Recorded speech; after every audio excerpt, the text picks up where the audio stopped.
Ngayon pong umaga ay atin pong bibigyan ng diin ang usapin ng Bible Sunday, kung saan ay ang ating pong tagapagsalita ay ang ating kasama, ang ating apprentice na papasok sa bahagi po na pagpapastor. Siya po ay nasa proseso ngayon ng ministerial formation, kung saan ay nagpasya ang ating kapatid na ito na pumasok sa seminaryo. Siya po ay hindi naman kaidaran bago nagpasya. At napakarami na niyang karanasan sa bahagi po ng iglesia. Ang ating pong tagapagsalita, ating kasama ay nagtapos ng kanyang pag-aaral sa kolehiyo sa Universidad ng Papua at po ay nakatapos ng electrical engineering. Hindi ko na sasabihin kung anong panahon yun. No?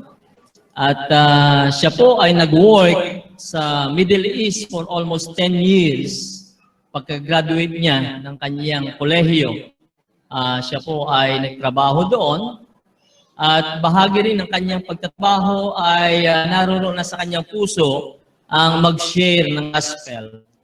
At pag-uwi niya sa Pilipinas ay hindi na po siya nagbalik after 10 years. Nanatili na siya rito at siya po ay naging isa ring magsasaka. No? Nagtrabaho sa kanilang lupain sa bayan ng Taysan. Hindi naman ho kalawakan ng kanyang ektaryang mga lupain. No?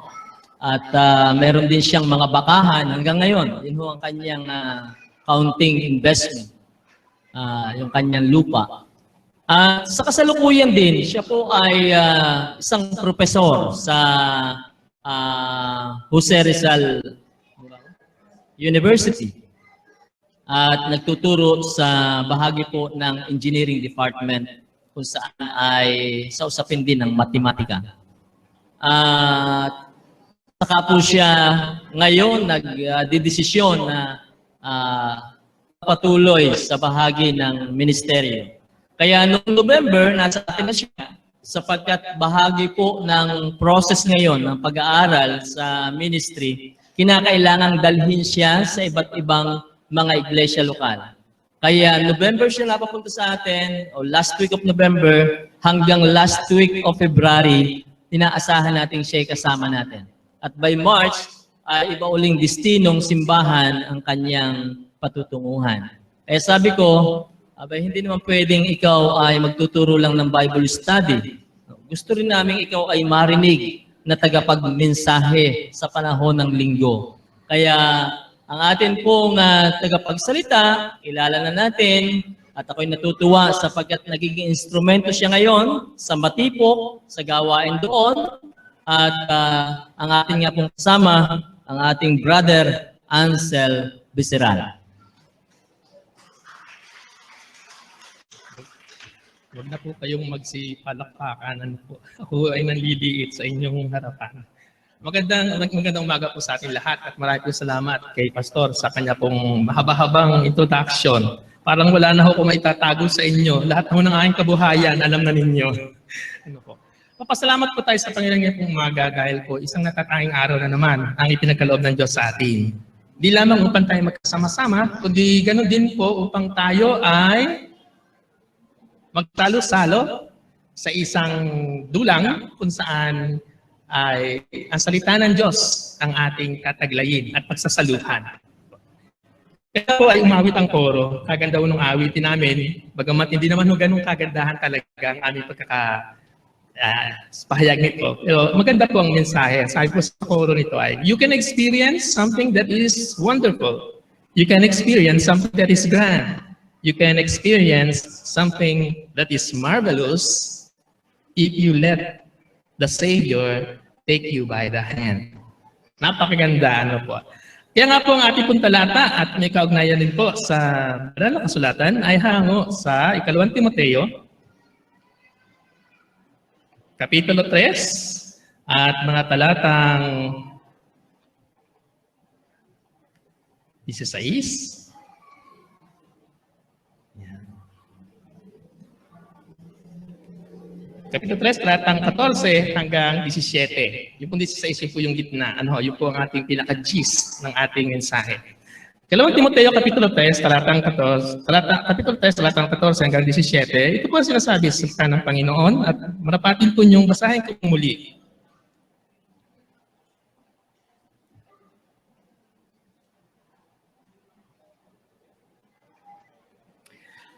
Ngunit huwag mong tatalikdan ang mga aral na natutuhan mo at matibay na pinanalaigan.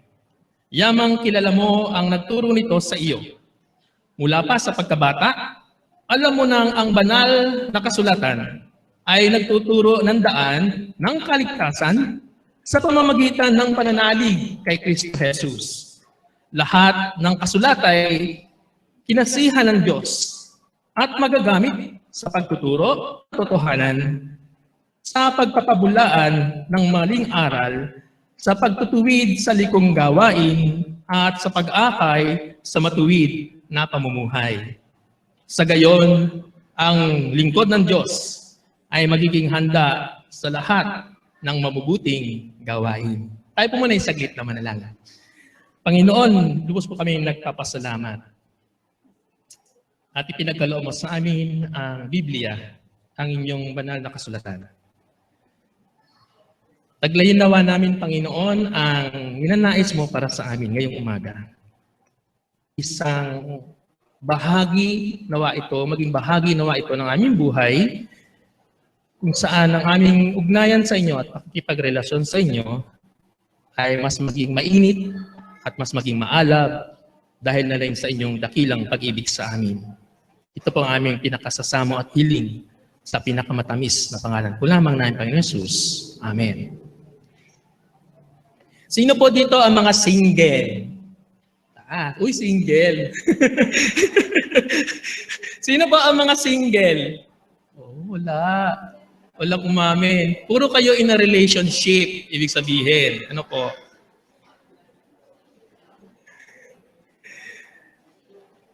Ewan ko kung yung ibig sabihin ng in a relationship sa inyong boyfriend o asawa o in a relationship with the Lord.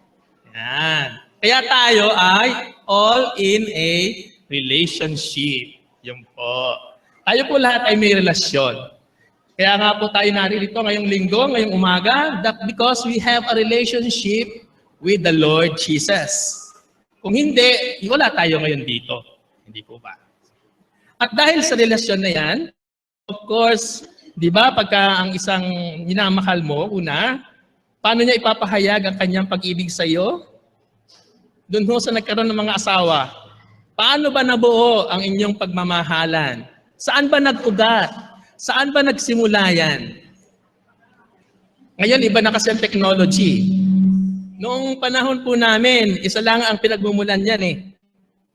Ngayon, pwede na sa Facebook, like, tapos ayun na, in a relationship na. Noong pong unang panahon, yung panahon namin, wala po kasi Facebook noon.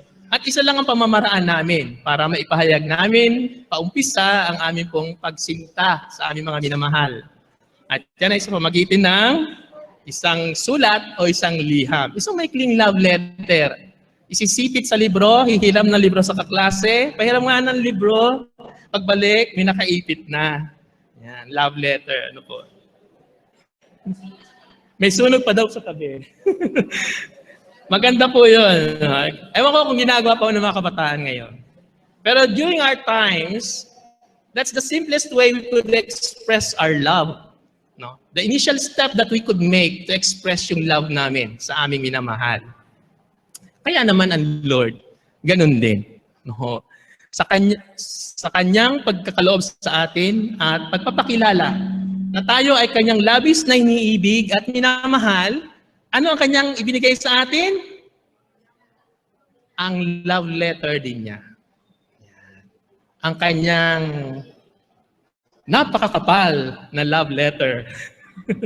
Napakakapal na love letter. Ganyan tayo kamahal ng Lord. Alam nyo, nung ako ay unang nanligaw, Ang love letter ko siguro kalahati, 1/4 lang ho nito. Nakalagay lang doon, I love you, okay na. And then alam na, sabi nga na. Pero ang Lord, no, He gave us such a wonderful love letter at napakakapal ng love letter ng Lord para sa atin. Ang tanong, nabasa ba natin yung love letter niya? Alam niyo po, nung unang nagbigay sa akin, di ako nagsulat, may love letter. Sinagot ako nung aking nililigawan, inago ko yun sa kahon ng sapatos sa ilalim ng aking kama. Ang taguan po nung kahon ng sapatos, doon lahat nakaipon. Yan. Yung mga mumunting bagay na yan, yung mga figurin na maliliit na yan, nakatabi po yun. At kumaari lang gabi-gabi, bubuksan ko si kahon ng sapatos, sisilip-silipin ko, titingnan ko yung maliit na kanyang sinulat na sabi niyang, I love you too. Di po ba? Kung hindi niya naging karanasan yun, ewan ko lang. Siguro sa Facebook na ang binubuklat gabi-gabi, titingnan kung nag-like si crush. Yeah. Di po ba? Iba na technology. But the same concept applies. The same methodology of how we would express our love. Di po ba? Kaya nga naman, ang liham ng Lord sa atin, it's so wonderful if you just let the Lord take you by the hand. Napakaganda ng kanyang liham pag-ibig sa atin. Kaya nga, di ba pag mahal mo ang isang tao, lagi mong sisilip-silipin ang pagpapahayag niya ng pag-ibig sa iyo. Kahit I love you lang, babasa-basahin mo yan. Tapos ipitin mo pa yan sa unan.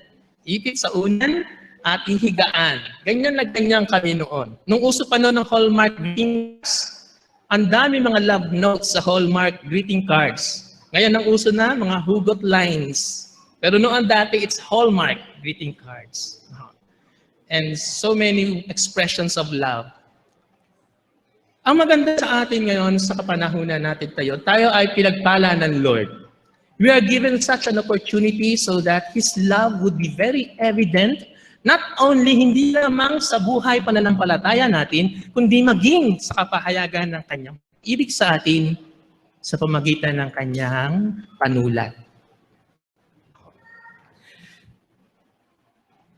Ang sabi nga ni Apostol Pablo kay Timoteo, napakaganda.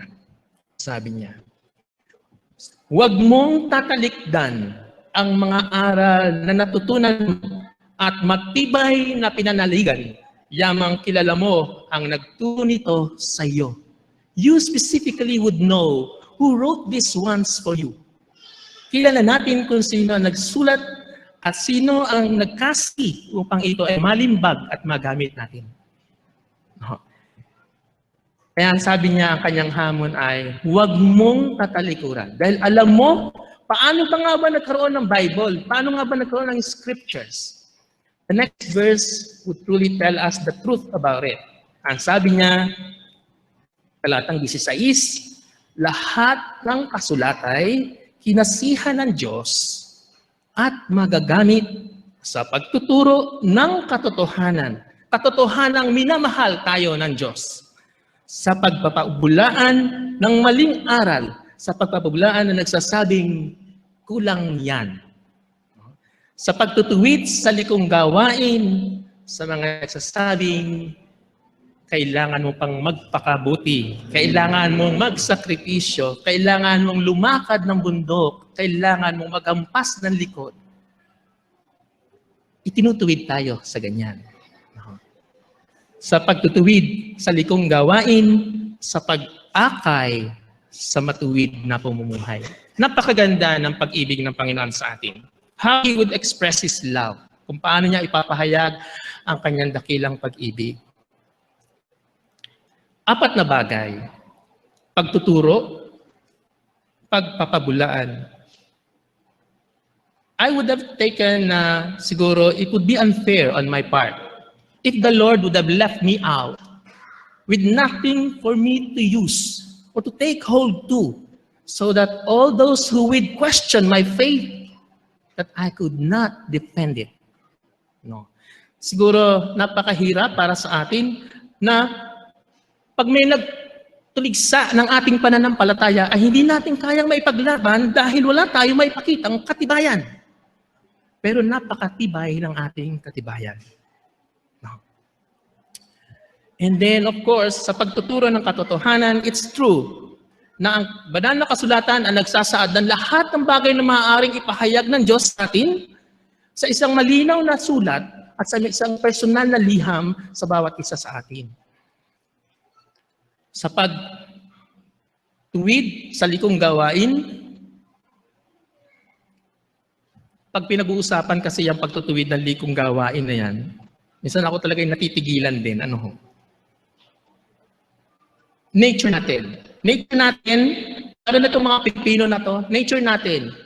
Pag nakitang mali, ay mali yan. Huwag mong gagawin yan. Yeah. We would always give that instruction. Wag! And sometimes a reaction, syempre, retaliative. No? Medyo iba.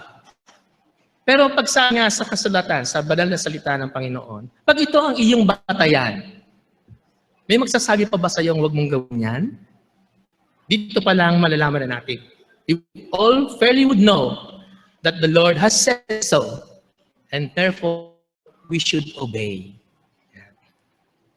Sa pag-akay sa matuwid na pamumuhay. Nalaman niyo po yung mga doktor, alam niyo po ba yung mga doktor na yan? Pag titingnan niyo, ang mahal maningil, ano po? Isang ganun lang libo na. O 350 siguro, pinakamura. Yan, 350. Oh. Isang ganun lang po yun. Tapos, sasabihin niya sa iyo, uminom ka lang nito, ito, at bibigay sa iyo, reseta. Bumili ka na sa tindahan at bahala ka na sa buhay mo. Naibigay ko na, reseta mo. But with the Lord, it's not like that. Nagamutin ng Panginoon sa ating mga kasalanan, alisin niya at pawiin ang lahat ng ating pagkakamali at pagsalangsang sa Kanya sa pamagitan ng pagkapako at pagkabayubay ng Panginoon Jesucristo sa krus ng Kalbaryo. Hindi lang niya binigay sa atin ng reseta. Hindi niya tayo binigay basta siningil. Hindi niya tayo basta iniwanan. Ito ang reseta. No. Hindi inakay niya tayo. And even up to now, inaakay tayo na Lord. Di po ba? Kaya nga ang Diyos, ang Panginoon, sabi na siya ang dakilang manggagamot. Kasi he would not just be settled for a receipt. He would not just be settled for a medication or a prescription. Kasi kasama noon, he'd also take care of us. Kaya ang salita ng Panginoon ay isang bagay na kung saan, pag ikaw ay may dalamhati, may kapighatian, o may karamdaman, sabi nga nila, mahigit pa sa reseta ng doktor. Ang pagbabasa ng Biblia, and you'll find healing, kagalingan, katiwasayan, kapayapaan. Many would have used the Bible in so many ways and in so many other times na maaaring nami-misuse. But one thing lang naman ang sinasabi ng ating talata. Ang sabi niya, talatang 15, mula pa sa pagkabata, alam mo nang ang banal na kasulatan ay nagtuturo ng daan ng kaligtasan sa pamamagitan ng pananalig kay Kristo Jesus. Sino po dito na bininyag? Baby pa. Binyagan dito, baby pa. Yan. Huwag na mahiya. Parang, kasi I'm proud to be here. Dito ako. Yan. Diba? And we are the ones, no? Na pagkabata pa, mulat na. Oh, ang tatay ko doon na nananambahan sa pool. Oh, ang tatay ko, nakita ko nananalangin na doon sa pool. Sa pool pa, doon na. Next question. Sino dito, mula pa pagkabata, nabasahan na ng banal na kasulatan? Nabasahan na ng Bible mula pagkabata. God bless you. God bless you. You are among the blessed. Not many have had that opportunity na since childhood, you've been taught by the Word of God. I am one of those. Mula pagkabata, hindi ko alam ang Biblia. Ang nalalaman ko lang yung maliit na tarheta na binabasa-basa tuwing hapon o kaya pag mahal na araw. I've never taken hold of the Bible. Not even since when I was high school, not even when I was in college, not until I was about to graduate college. And alam niyo po, nung unang hawak ko nito, alam niyo po yung para nakahawak ng nagyayelong tubig sa bote? Yung paghawak lang, ang lamig. Yung ganon. With trembling fear. Because I know I have taken hold of something that which is sacred for the Lord. Not because material na bagay na isang dapat na i-idolize, not really. But because it is the Word of God. Kaya nga po ang mga palad na laging dadampian ng aklat na to. Ang mga palad na to na laging ginagamit sa pagbubuklat ng Biblia. Your hands become blessed because you've taken hold of the Word of God by your hands. Always remember na ang salita ng Diyos ay hindi siya basta lamang isang nobelang babasahin o isang bagay lamang na mapagbigay ng kaaliwan o isang bagay lamang na magbibigay sa atin ng kalutasan sa kakutan. It's more than that. Sa tuwing bubuklat ka ng pahina ng Biblia, always remember that your hand is scanning through the very words of God. The very words of God. Kaya nga ang sabi sa talatang 17, sa gayon, ang lingkod ng Diyos ay magiging handa sa lahat ng mabubuting gawain. Kadalasan katanungan natin, we've always experienced this. Kuya, paano ko naman gagawin? Kakunti alam ko sa Bible. Totoo naman. Kahit naman po ang inyong lingkod, kakaunti rin po ang alam. Sa edad kong, hindi ko na ulitin, naulit ko na nung Friday Night Fellowship, sa edad ko pong ito, kakaunti rin po naman ang alam natin sa Biblia. But then the fact na araw-araw mong nadadampian ng iyong palad, bubuklat ang mga pahina ng kanyang liham ng pag-ibig, then you realize, I really don't need to memorize. I would only have to take it by heart. I would only have to take it by heart. Kaya nga po yung nagpapatotoo tungkol sa kanyang buhay pananampalataya, sabi nga kanina sa Sunday School, with the very first verse that we've learned, John 3:16, it's in us to become believers. It's enough for us because those are the very words of God.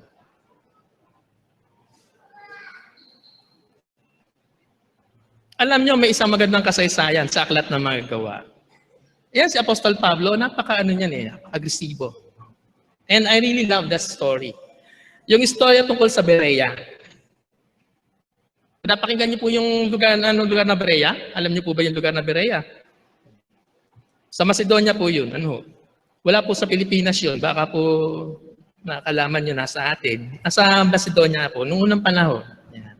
Ewan ko kung ngayon meron pa rin Berea. I really wouldn't know geography so much. At sa Berea, sa Aklat ng Mga Gawa, Kapitulo 17, po. At hindi ko na pakakabaan. Dito na tayo magtatapos.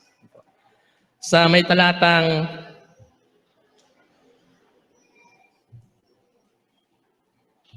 10 hanggang 12. Ganito ang nasasabi. Nang gabi ring iyon, pinapunta ng mga kapatid sina Pablo at Silas sa Berea. Pagdating doon, sila'y pumasok sa sinagoga ng mga Hudyo. Cut ko muna po. Kasi po, ang background nito, galing sila ng Thessalonica. At doon nangaral sila. Itong mga Hudyo sa Thessalonica, instigador. May sasabihin si Pablo tungkol sa kasulatan, ang gagawin, tutuligsain, kokontrahin, makikipagtalo. Walang maniwala. Talagang totally. Hindi pwede dito magturo. Pero dito sa Berea, tingnan niyo po ang nangyari. So, nang gabing iyon, pinapunta ng mga kapatid sina Pablo at Silas sa Berea. Pagdating doon, sila'y pumasok sa sinagoga ng mga Hudyo. Remember, sa Jewish temple. O sa synagogue ng mga Hudyo. Mas mabuting kausapin ang mga Hudyo roon kaysa mga taga-Thessalonica. Willing-willing sila ng pakikinig sa pangangaral ni Pablo at sinaliksik araw-araw ang mga kasulatan upang tingnan kung totoo. Kung totoo nga ang mga sinasabi niya. And the result? Sumampalataya ang maraming Hudyo roon, gayon din ang mga Griego, mga lalaki at mga babaeng kilala sa lipunan. Oh, diba? Hindi basta-basta kung sino-sino lang kilala sa lipunan. Baka mayor, baka congressman, baka senador, baka doktor. Ano ang maganda tungkol sa talata? Wherever the word of God is preached, sometimes we would always feel rejection. Pero sina Pablo, hindi nang hinawa. Kaya naman, papuntahin sila sa Berea, walang kadala-dala, nagpahayag pa uli doon. They were not being discouraged sa mga nangyari sa kanila sa Thessalonica. Hindi sila nawalan ng sigla nang sila ay umalis ng Thessalonica. Bagamat, katakot-takot na pagtutuligsa ang inabot nila roon. Pagdating na ng Berea, nagpahayag sila sa sinagoga ng mga Hudyo at itong mga Hudyong ito, kakaiba. Takin niyo po. Hudyo rin po yung galing na Thessalonica. Ito, Hudyo rin, nasa Berea. Pero yung mga Hudyo na to, nung marinig nila salita ng Diyos, agad ang kanilang binuklat at tiningnan the veracity of their words ay ang banal na kasulatan. And hindi lang minsan nilang binuklat. Ang sabi, araw-araw nilang binuklat just to check if Paul really is speaking the truth or not about the Lord Jesus Christ.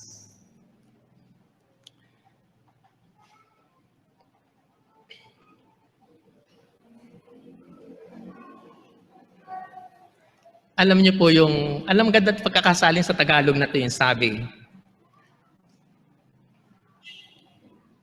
Willing-willing sila sa pakikinig. Naalala ko tuloy si Willie Revillame. Willing-willing. Willing-willing.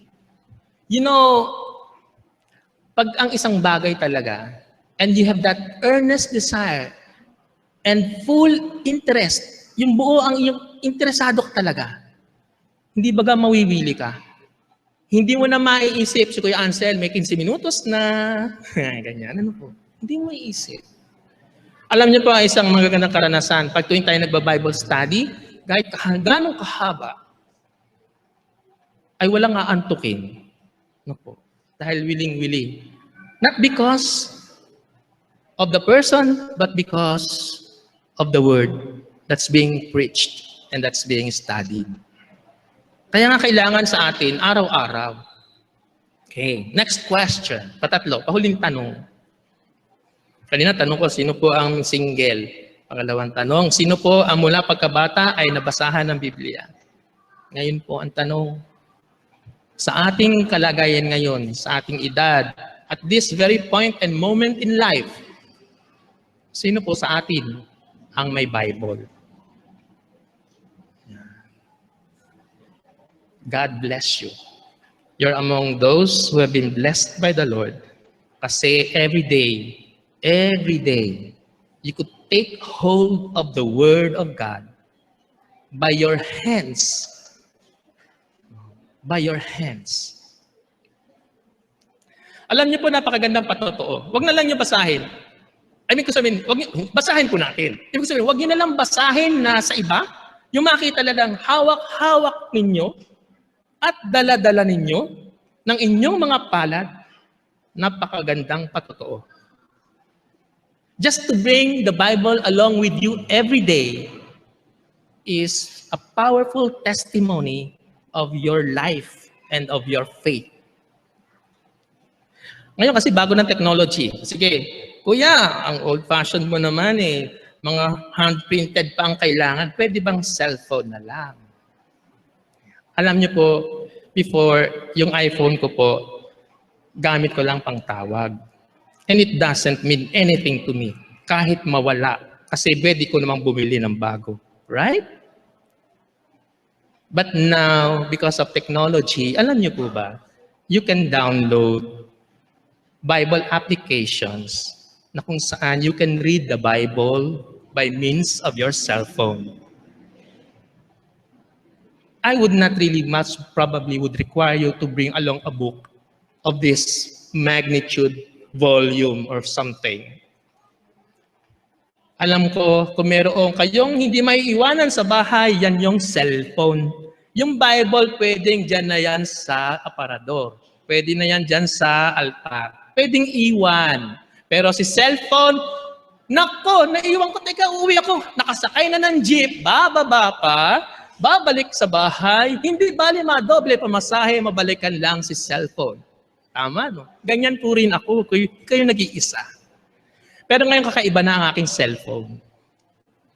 Dahil ito, meron ng New International Version ng Bible, merong mabuting balita, may King James Version, may commentaries, may concordance.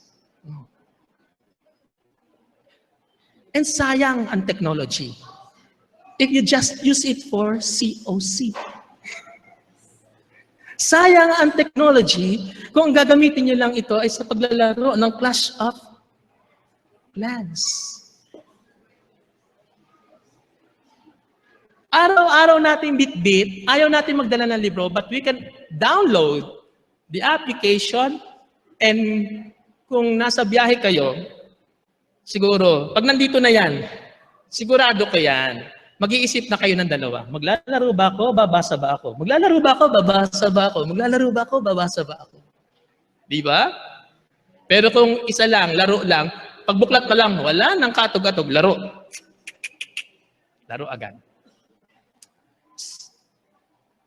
I would like to recommend, kung hindi nyo kaya ang mag-Bible ng ganitong kabigat, at least, please download it on your cell phones and make use of current technology.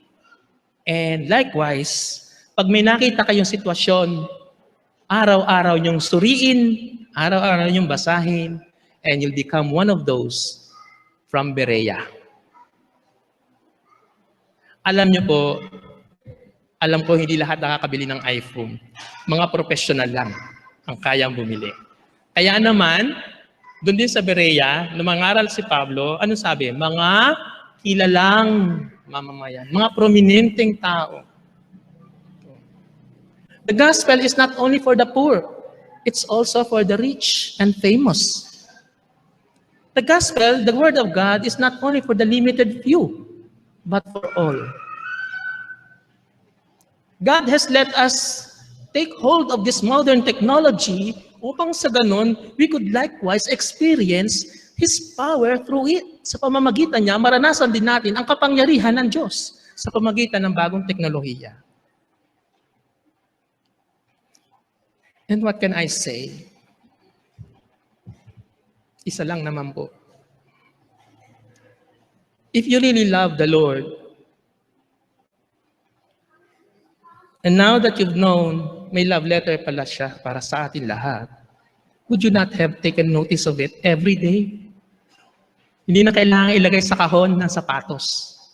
Pwede nang ibulsa at buklatin kada minuto, kada sasakay ng jeep, sasakay ng tricycle, pwede basahin. If not, kung wala, still the old-fashioned way, but still pretty effective. I myself have both access, libro at cellphone. At sa tuwing bubuklat ako nito, alam ko, ang mga daliri na to, ang palad na to, sa pagbuklat pa lang ng salita ng Diyos, gagamitin na ng Panginoon at ihahanda sa mas mabubuting gawain. Pagpalain po tayo ng Panginoon lahat. Tayo po'y saglit na manalangin. Dakilang Diyos, nagpapasalamat po kami sa pagkakataon pong ito. Tunay, Ama, sa maraming kaparaanan, nagpahayag ka ng inyong dakilang pag-ibig. Ang kasukdulan, ang ginawa ng aming Panginoong Hesukristo. Ngunit nagpapahayag ka rin, Panginoon, sa mga sisimpleng bagay. Kaya nga po sa pagkakataong ito, Lord and Father, we pray.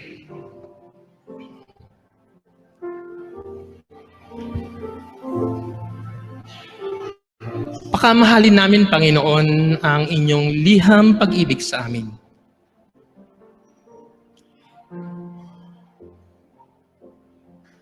Magiging ulilang lubos kami, dakilang Diyos, kung sa isang araw hindi namin nasilayan ang nais mong sabihin sa amin sa pamagitan ng inyong banal na salita. We'd be lost. We'd be pretty lost, dear Lord. And I just pray, dear Father, sa anuman pong kalagayan namin, Panginoon, that you teach us. Make use of our hands, Lord God, and be diligent in studying and opening the book of Thy Word, wherein we could reflect on it, kung saan pwede namin itong pagbulayan. Makapagbigay sa amin ng tamang aral, Panginoon.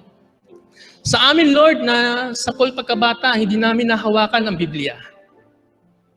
How I pray, dear Father, that right now, pag nasaan namin, Lord, minsan man lang ay mahawakan namin ito at mabasa. At sa gayon, dear Father, that by the time that we'd come and approach you in heaven, we'd know, Lord. Yes, totoo ang mga sinasabi mo para sa amin. Di lamang para sa aming kaliligtas,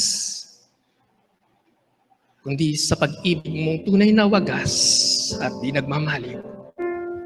Purihin ka, Panginoon. Purihin ka, O Diyos.